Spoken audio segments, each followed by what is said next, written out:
I'm a photographer. So I'm a photographer with low vision that has a guide dog, or has a good dog. Has a dog. Photography's always been with me ever since I was a little kid. Really, I always had a little camera in my hand. I love documenting the world around me because my eyes can't see what your eyes can see. So the camera becomes my eyes to see things that everybody else sees. My eye condition's called retinitis pigmentosa. So I have no vision in my left eye and tunnel vision in my right eye. And I can see around about 2-3 metres to the average person 70 metres clear. I've been with Arts Access for about 4 years now and was part of the Pathways program. My mentor for the Pathways project was Dr. Marcus Bunyan. Marcus was teaching me the artistic side of photography.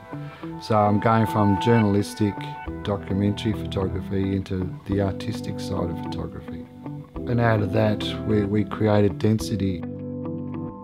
When you see Andrew's images, you don't want to think, here is a blind person taking photography. You just want to think, this is good art.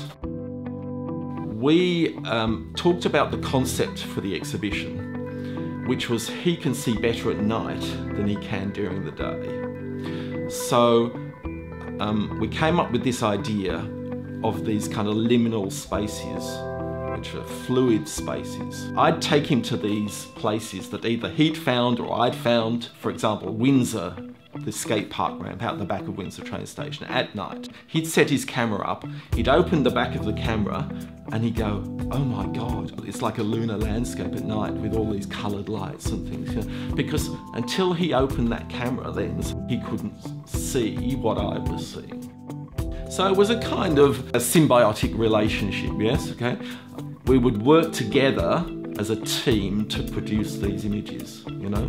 It was him taking the photos, him setting up the camera and the angles, but it was also a joint thing as well. It was pretty beautiful, actually.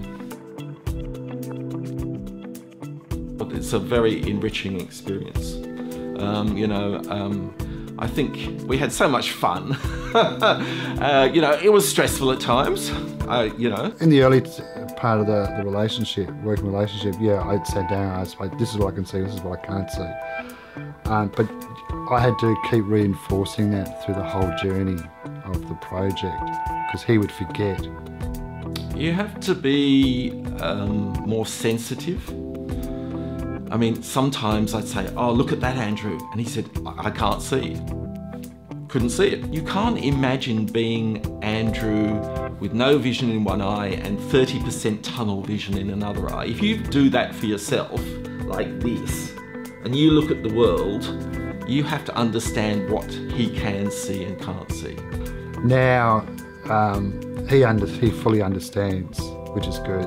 And just recently I sent a photograph to him. He goes, I really appreciate what you can see and can't see. I can understand, and that was good hearing that from him. Like my passion is photography. I absolutely love it. And if you've got somebody else working with you that has that same passion and commitment, I mean, you can learn so much from that other person. It was a good working relationship, and we still are working together, which is good. Andrew's a wonderful person, he has so much passion and dedication, and he just loves photography so much. And really, to do what he does, to use what little vision he has to go out and document his life and the world, and to want to be an artist, not an artist with a disability, just a photographer, I really admire that, He has the courage of his convictions and he just goes out and does it. And any way that you can facilitate that, any way you can help somebody do that is a fantastic thing to do.